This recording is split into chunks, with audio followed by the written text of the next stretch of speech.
Hello friends, வணக்கம்.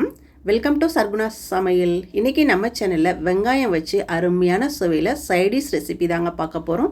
இது எல்லாத்துக்கும் சைடிஷாக வச்சு சாப்பிட்லாம். அருமையாக இருக்கும். எல்லாரும் விரும்பி சாப்பிடுவாங்க. அவ்வளோ ஒரு சுவையாக இருக்கும். இது எப்படி செய்யுதுன்னு பார்க்கலாம். நம்ம சேனலை இப்போ தான் முதல் முறையாக பார்க்குறீங்கன்னா சப்ஸ்கிரைப் பண்ணிக்கோங்க. இதை பண்ணுறதுக்கு 1/2 கிலோ பெரிய வெங்காயமும் 1/4 கிலோ சின்ன வெங்காயம் எடுத்துருக்கிறேன். இதை கட் பண்ணி எடுத்துக்கோங்க. இப்போ எப்படி செய்யுதுன்னு பார்க்கலாம். அடுப்பை பற்ற வச்சுட்டு இந்த மாதிரி ஒரு பேன் வச்சுக்கோங்க. அதில் ஒரு 2 டேபிள் ஸ்பூன் எண்ணெய் ஊற்றிக்கோங்க. எண்ணெய் சூடானதும் ஒரு 8 வரமிளகாயை சேர்த்துக்கோங்க.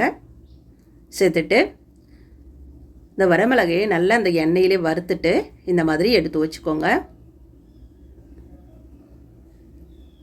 இதே எண்ணெயில் ஒரு 1/4 கிலோ சின்ன வெங்காயத்தை தோலெல்லாம் உரிச்சிட்டு சேர்த்துக்கலாம்.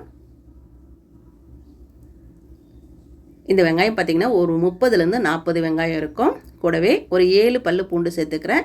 சின்ன சின்ன பூண்டாக இருக்கிறதுனால 7 பல்லு சேர்த்துக்கிறேன். பெரிய பூண்டாக இருந்ததுன்னா ஒரு 5 பல்லு பூண்டு சேர்த்துக்கோங்க. இப்போது ஒரு நிமிஷம் போல் இது நல்லா இந்த மாதிரி கண்ணாடி பதம் வர வரையும் வதக்கிக்கோங்க.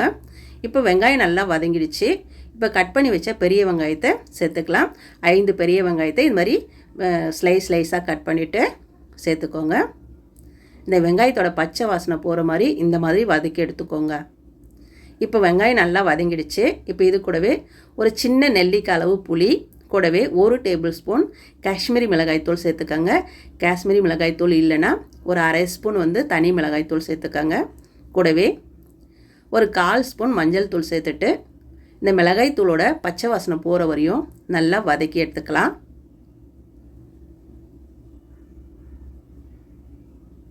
பாருங்கள், இப்போ நல்லா வதங்கிட்டு மிளகாய்த்தூளோட பச்சை வாசனைலாம் நல்லா போயிடுச்சு. இப்போ இந்த டைமில் ஒரு கைப்பிடி அளவுக்கு கொத்தமல்லி நல்லா அலசிட்டு சேர்த்துக்கோங்க. நான் இளந்தண்டாக இருந்ததுனால இந்த தண்டெல்லாம் சேர்த்து செய்துக்கிறேன். முத்த தண்டாக இருந்ததுன்னா நீங்கள் இலையை மட்டும் பிச்சு போட்டுக்கோங்க. கூடவே நம்ம வறுத்து வச்ச வரமிளகாயும் சேர்த்துட்டு அடுப்பை அணைச்சிடுங்க. இந்த சூட்லேயே இந்த கொத்தமல்லி நல்லா வதங்கிடும்.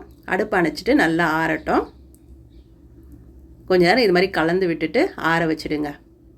இப்போ நல்லா ஆறிடுச்சு பாருங்கள். இதை நம்ம மிக்ஸி ஜாருக்கு மாற்றிக்கலாம். நல்லா ஆறின பிறகு தான் மிக்ஸி ஜாரில் போட்டு அரைக்கணும். சூடோடு போட்டு அரைச்சோம்னா அப்படியே தெரிச்சு விட்டுடும்.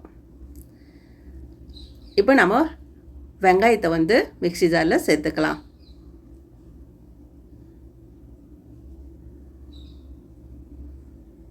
சேர்த்துட்டு கூடவே இதுக்கு தேவையான அளவு உப்பு, 1 ஸ்பூன் உப்பு சேர்த்துக்கிறேங்க. சேர்த்துட்டு தண்ணி கொஞ்சம் கூட ஊற்றக்கூடாது. அப்படியே நைஸாக அரைக்காமல் கொரகொரப்பாக அரைச்சி எடுத்துகிட்டு வந்துடணும். கொரகொரப்பாக அரைச்சாதான் இதோட டேஸ்ட் ரொம்ப நல்லாயிருக்கும். அதே மாதிரி தண்ணி கொஞ்சம் கூட ஊற்றக்கூடாது. இந்த மாதிரி நல்லா கெட்டியாக தண்ணி ஊற்றாமல் அரைச்சி எடுத்துகிட்டு வந்துடுங்க. நல்லா டேஸ்ட்டாக இருக்கும். இப்போ இது ஒரு பாத்திரத்துக்கு நம்ம மாற்றிக்கலாம். கொஞ்சம் கூட தண்ணி ஊற்றக்கூடாது. அப்படியே தான் அரைக்கணும். அப்போ தான் இதோட டேஸ்ட் ரொம்ப நல்லாயிருக்கும். பாருங்கள், எல்லாத்தையும் இந்த மாதிரி பாத்திரத்துக்கு மாற்றியாச்சு. இப்போ இதுக்கு ஒரு தாளிப்பு போட்டால் ரொம்ப நல்லாயிருக்கும். அடுப்பை பற்ற வச்சுட்டு இந்த மாதிரி தாளிப்பு கரண்டி வச்சுக்கோங்க. அதில் 2 டேபிள் ஸ்பூன் எண்ணெய் ஊற்றிக்கோங்க. எண்ணெய் நல்லா சூடானதும் 1/2 ஸ்பூன் கடுகு, 1/2 ஸ்பூன் சீரகம் சேர்த்துக்கோங்க.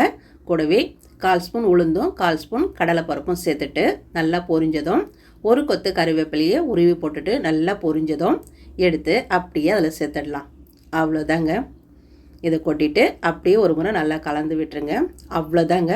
அருமையான சுவையில் வெங்காய துவையல் சூப்பராக தயாராகிடுச்சு பாருங்கள்.